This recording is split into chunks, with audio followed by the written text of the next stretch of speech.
Anak bujang kini kau melaki dapet batinu kau lama buat dia tu mah. Lah dapet dah kau tinggal sana tentu dia nyalah lah tu dah. Tolong jangan hubungi aku lagi. Alah dapet yang sana lah tu jangan dongkat tabang balang kau. Lah pokoknya aku lunyai baca tinggal baca aduh tak balang kau. Nak gadik kini kau sama Juliet Lado. Nak musanang lah gila raun je tu. Bertelefon cowok, bertelefon kawan gitu mah. Aku boring ni di rumah. Ayolah pergi. Dan honyo-honyo lah kau kok. Mau kata balang kau jadi orang kau. Musanang kau di rumah. Buncik pada kau tu baru terasa kalau pakak balang kau ingat. Nak bujang kini kau heran itik dia. Sabun habis di rumah sebantahnya habis sabun dia tu. Mandi nak tunggu lama tu. Mangan kamar mandi yuang. Tunggu ulau. Sebantah.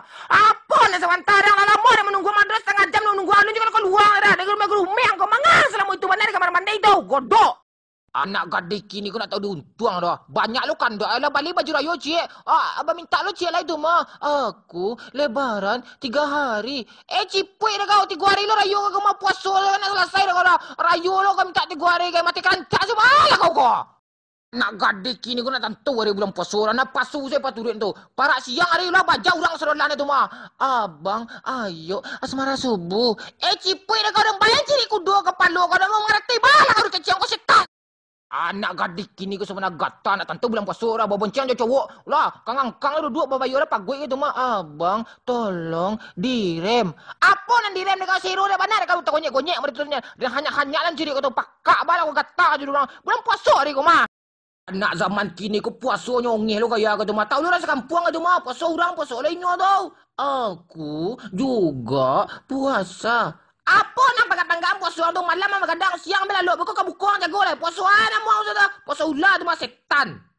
Nak gadis kini kau nak tahu tampik ro apa kau masjid sembahyang tarawih sudah tahu bahasa selfie lu ke tu mah posting lu tahu aku barusan tarawih antu pocong nak kau baca mil kalau bentuk antum kau tu mah bahasa pikir selfie sekarang juga mah tak balah kau jangan. Anak gadis kini kau lah sanjo kau lah. Nyopai mah bebe wakato, pai mah lala tu mah ngene golenggot lan ciri itu. Aku mau ngabuburit dan hampir aku nak. Aduh, tak balah kau. Belum puasa dia kau mah kata kau kau. Setan. Anak gadis kini kau sebenarnya bano putih dari cowok lah. Mau dia ayam sakit. Mau dia kematian laki lu. Mau dia tahu. Jangan tinggalkan aku. Mati jangkang lah kau ke gaman. Kau dah hampir-hampir lah kau. Aku pakai nak kau jurang kau gata. Mesti nak dolor ke laki lain kau mah. Anak gadis kini kau sebenarnya gata. Saban hari je laki-laki tu. Pagi, sanjo, siang, malam. Mau dia itu setaruh itu. Abang, aku tak bisa tanpamu. Apa nak tanpamu? Kau nak tanpa lah kau mah. Gata balah kau buncik pada kau tu kau. Anak gadis kini kau kalau di muka cowok tu malu-malu, manjo-manjo. Makan di kafe mengamik-ngamik lah gitu. Adik tidak lapar. Apa ni nak lapar? Kau di rumah kau sungkan sudah nak habis sudah nak kau mah. Biar wak.